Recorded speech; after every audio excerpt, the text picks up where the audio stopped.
Hi guys, Graham here again from Bainbridge Technologies. It's been a little while, but I hope you're all doing well. Me myself, I'm just getting over having COVID for the first time, so yeah, I don't envy anybody that's had it in the past because yeah, it's not a nice thing, but all on the mend now. I'm really excited to be able to introduce a couple of new products to our range, and we've been waiting for them for quite a while. We introduced late last year our new lithium battery range in our compact cases, where we do a 200 and a 300 in a very small case, slightly smaller than this one actually. So we've got a 110, a 150, a 200 and 300 in our new Bluetooth IP67 range, so waterproof, so suits the marine range absolutely, and the RV, caravan, outdoors, all that type of scenario. So we've got them. I won't display them now because I've already done the videos on those before, but as I said, we've got a 110, a 150, a 200 and a 300 in our 12 volt range. Now I'd like to introduce the 24 volt and the 36 volt. So primarily for the trolley motor market and so forth. But as I said, you can run these in parallel and in series and as well. So if you want to get to 48 volt and so forth, you can do that. So starting with the 24 volt battery. So 24 volt, 100 amp hour. You've got IP67 case, as I said there before. As I said, 24 volt, 100 amp hour.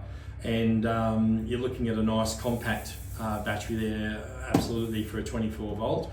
And then moving into the 36 volt. So the 36 volt, once again, still is 100 amp hour. Still a lot smaller case than other batteries that are on the market. You're looking at 100 amp hour, as I said before, IP67 rated. It's the only one in our range though that doesn't have Bluetooth.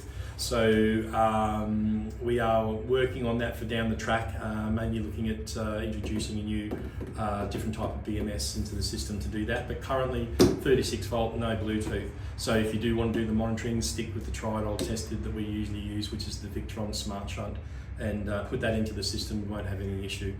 Yeah, so 36 volt, 100 amp continuous draw, 24 volt, same deal, 100 amp continuous draw, which obviously is all you really need. As you know, the voltage goes up, current goes down, so you're not going to be pulling any of those sorts of currents anyway. So nice and lightweight for the size of the batteries as well, and compact sizing.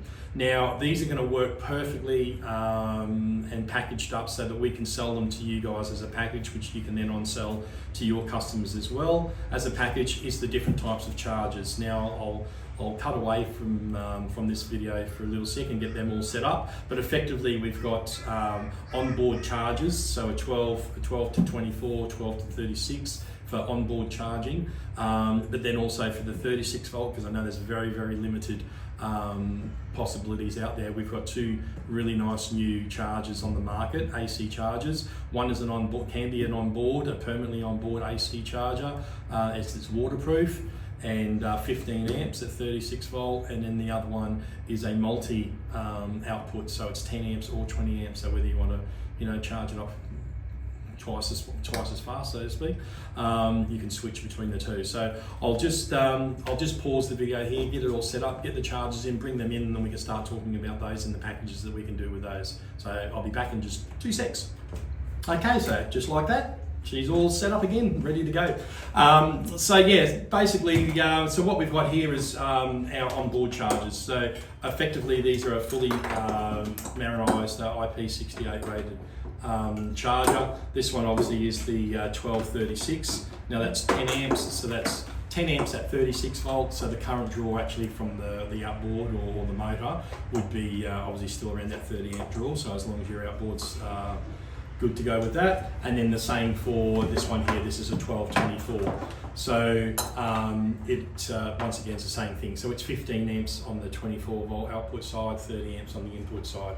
Now, I have had a few guys that have questioned this and said that they've been told that they can't put them onto the Yamahas because they're causing issues with the Yamahas and the outputs, something like that. You 100% can use them, and you're not going to have an issue as long as you put them to the outboard side of the house, not the house charger, but the outboard charger side.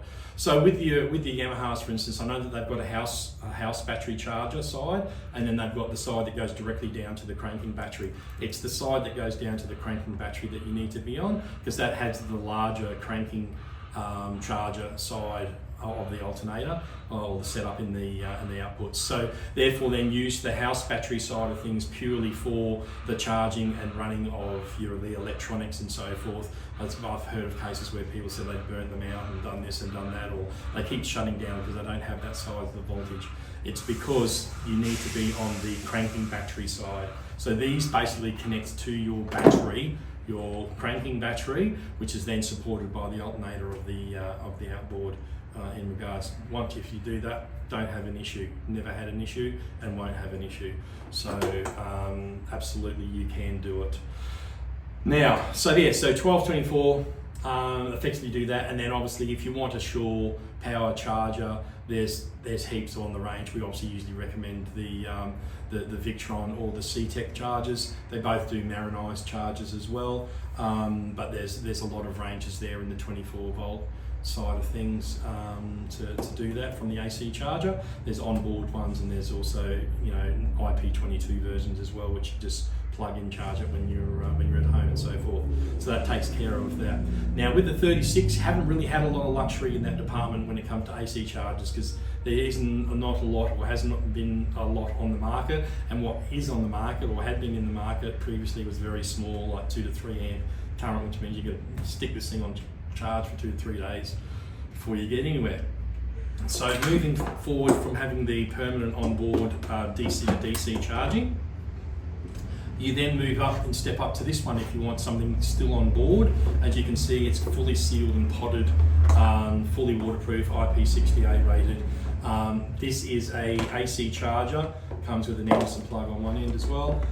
So therefore then you can plug that directly into, have that permanently mounted on board and plug it into AC power when you get back to shore, and that's a 15 amp charger. Now, if you don't want to have it permanently mounted, then that's 100% okay as well. You can still might want to Marine's one, because if the boat's outside and you're not worried about the electronics getting wet and so forth. Now what you can do, because these are primarily used for charging the 36 volt battery for the trolling motor, most people these days are using Anderson plugs to connect for trolling motors and so forth to do that. So rather than having to wire down to the batteries and get into whatever, obviously you just disconnect your trolling motor and plug this back down into the battery and charge the battery that way. So there's that option there, which is, as I said, your Marine's 15 amp 36 volt charger. And you then also have this baby down here, which is once again an AC charger. This one is not IP rated.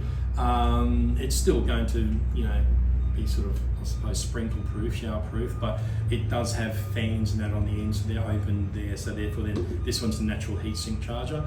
This one has fans to do that.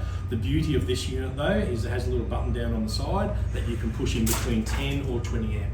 So you can charge at 10 amp if you want to obviously completely flatten the battery. That's going to be 10 amps overnight to charge it. But if you want to charge it in a few hours, if you're like a commercial fisherman or something and you're sort of in and out between jobs, you want to boost the power and get it back into it, you can flick it over then to 20 amps and charge at 20 amps at 36 volt and keep it going that way. So awesome piece of kit in regards to that. Now obviously we will be doing packages with the batteries with the charger, so it then makes it a little bit cheaper for you as well. But also keep an eye out, because we can do packages for this where you can buy it with the 36 volt with just the onboard charger, or your choice of either one of these as well, or you can buy these individually as well as individual components. So keep an eye out for that. I'll put a bit more information into the email that's with this video as well, so that you'll have the codes, the SKUs and product information about the batteries and pricing and so forth. But if you have any more information in the meantime, please don't hesitate to give myself a call or any of the boys down in the office and ask them, or they can pass the information on to me, or drop me a line, drop me an email. All the information's in the bottom of this email that you'll be getting anyway. So exciting times, and we've got a few more products on the way to come as well yet, so for 2024. So happy safe boating out on the water, and until next time, bye for now.